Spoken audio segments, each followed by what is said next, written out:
Good day, ma'am. I am Christian Samar, your reporter for today's. My topic is all about guidelines and developing and mocktail and cocktail. First, them and audience. Define the them and target audience for your mocktail. Consider factor like age, group, occasion, and reference. Define the them and target audience for your mocktail. Consider factors like age, group, occasion, and reference. Ingredients. There's choice and a variety of non-alcoholic basic ingredients such as fruits, juice, syrups, and sparkling water.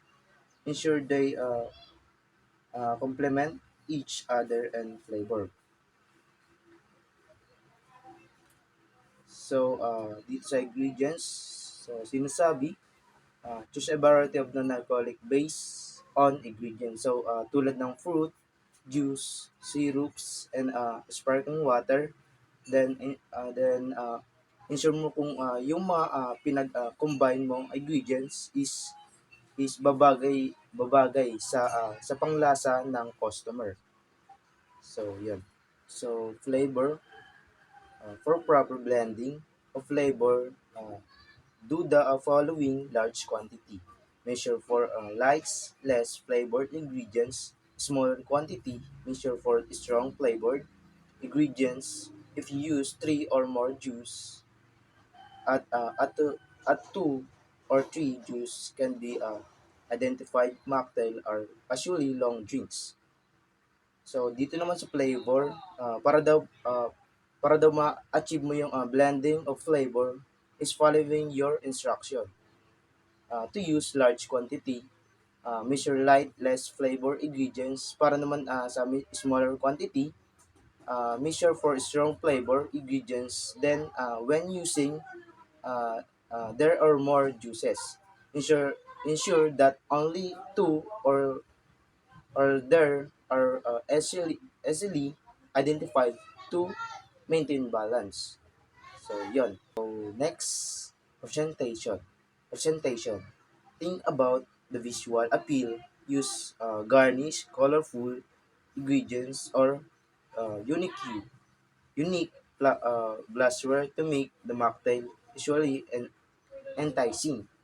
So, dito naman sa presentation, para naman daw may appeal o magandang tignan yung i-serve nating mocktail I use to garnish colorful ingredients and unique glassware. So, dapat daw may mga appeal yung mga garnish and dapat colorful sa mga mata ng tao and dapat yung kinalalagyan natin ng glassware ay maganda sa paningin ng customer. Yon. Next, texture and mouthfeel. Consider texture elements like crushed ice, fruit chunks, or herbs. Herbs to enhance the overall drinking experience. Dito naman sa texture and mouthfeel, sa texture and mouthfeel naman, ay consider your texture elements like yung mga crush, mga tipak na yellow, then yung mga iniwang prutas. Then para mas lalong mapabongga yung pagtingnan ay mag-add ka na din yung mga dahon-dahon o mga alamang gamot. Yung parang mga etc. Para mapabongga yung mocktail mo. Para mas lalong sumarap at mas magandang tingnan sa mga guests or customer. Next, taste and tweak. Test your mocktail recipe multiple times, adjusting ingredients and promotion until you achieve the desired taste. Sabi naman dito sa taste and tweak, So, para naman sa taste and tweak, test your mocktail ng paulit-ulit hanggang sa ma-achieve mo yung tamang lasa. Ah, ulit-ulitin mo daw ng ulit-ulitin mo daw ng ng ah, tikman yung inihalo mong mocktail para ma-achieve mo yung tamang lasa, yung tamang lasa na sa bibig ng customer. So, yon. So, naming. Give your mocktail an appealing and creative name. It should evoke interest and convey the essence of the drink. So, dito naman, mag-create ka daw ng papangalan sa iyong mocktail na babagay sa inumin. So mag-create ka daw ng mga name in your own word, in your own opinion, para mapabongga, para mas lalong mapabongga yung mocktail mo. So yun. Enjoyment. Lastly, focus creating an enjoyable and a memorable experience for those consuming your mocktail. So dito naman sa enjoyment, so lastly, create an enjoyable and memorable experience for those consuming your mocktail. For cocktails, guidelines for developing a recipe cocktails. Cocktail concept. Define the them or concept of your cocktail, considering the target audience, occasion, and overall vibe. So, base spirit. Choice of primary alcohol as the base spirit for the your cocktail. Common option include vodka, gin, rum, tequila, or whiskey. So, dito naman sa base spirit, pumili ka daw ng mga pangunahing alak para sa iyong cocktail. So, kadalasan daw mga option dito o mga pinipili ay tulad ng vodka, gin, rum, tequila, or whiskey. Whiskey. So, yon. So, sa pre-dinner drink, 1.5 ounces to 3 ounces of white and brown spirit alcohol content, long tall drink, 10 to 14 ounces, highball, 1.5 ounces to 2 ounces of white and brown spirit, 4 to 16 ounces, glass, and 2 ounces to 3 ounces of white of brown spirit. After dinner drink, 1.5 ounces to 3 ounces of white and brown spirit for the strength of the drink. It also depending on the reference of the guest. So I'll ask the guest of his here reference preference of the alcoholic content. So ito naman sa pre-dinner drink. So ito daw nakadepende naman to kung ano nga ba yung mga gusto ng mga bisita o mga guest sa inumin. Kaya tanungin na muna natin yung guest kung ano nga ba yung ano nga ba ang gusto ano ba yung mga gusto niyang inumin na alcohol. So, yon. So, flavor. For proper blending of flavor, do the following. Large quantity, measure for light and less flavor. The ingredients smaller quantity, measure for strong flavored ingredients if you use 3 or more juices. At least 2 or more juices can be identified.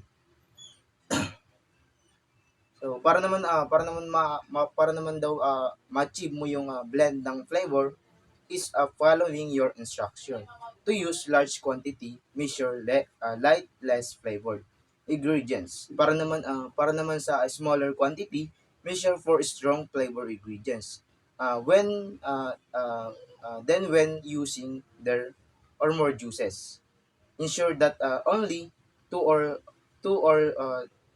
three are easily identified to maintain balance. So, color and appearance. Use bright colored ingredients or juice. Avoid using or having dull colored ingredients or drinks if possible. If you are going to use dark colored juices and liquor, mix it bright or light colored ingredients. Use especially design glasses to complement the drink. Use appropriate decoration and garnish. So, para naman dito sa colored in appearance, uh, sa paggawa daw ng mga inumin ay mahalaga daw ang paggamit ng mga mabibigyan kulay o matitingkad na kulay.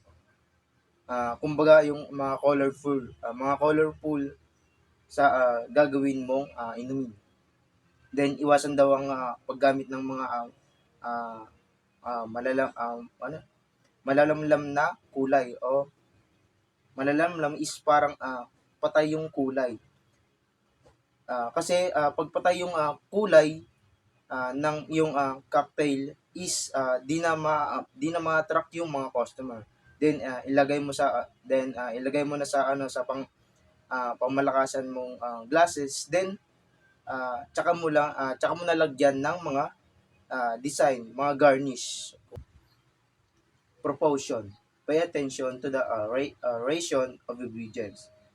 A well-balanced cocktail typically includes the right mix of sweet, sour, and bitter components.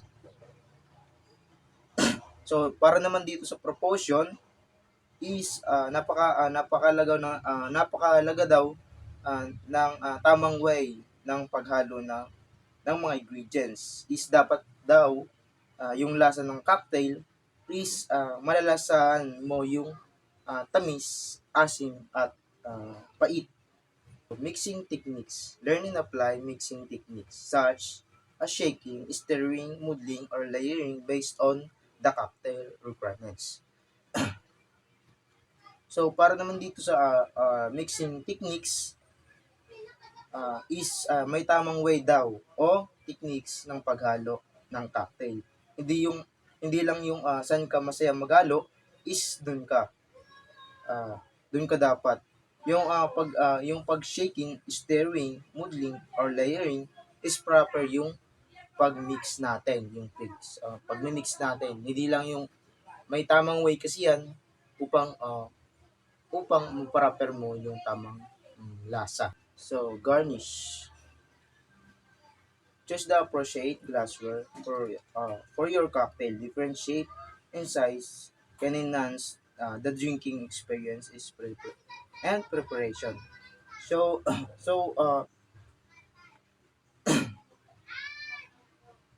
para naman dito naman is sa garnish is piliin natin yung mga glassware na makikinang yung kakita sa customer. Para yung mga garnish nung cocktail is magandang tingnan sa paningin ng mga customer. So dito sa glassware, choose the appropriate glassware for your cocktail. Different shape and size can enhance the drinking experience and preparation. So same lang naman to sa garnish. So ice.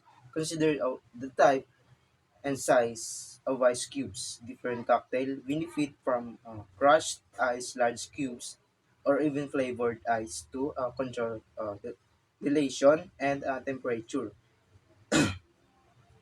So, para naman dito, size naman is paglalagay daw tayo ng yellow sa cocktail is same cubes lang siya. Same malalaki lang siya and wag masyadong marami. Yung tama lang na nasa tingin nyo okay na para daw maiwasan natin yung dilation and temperature ng sobra, na masobra yung temperature ng lamig.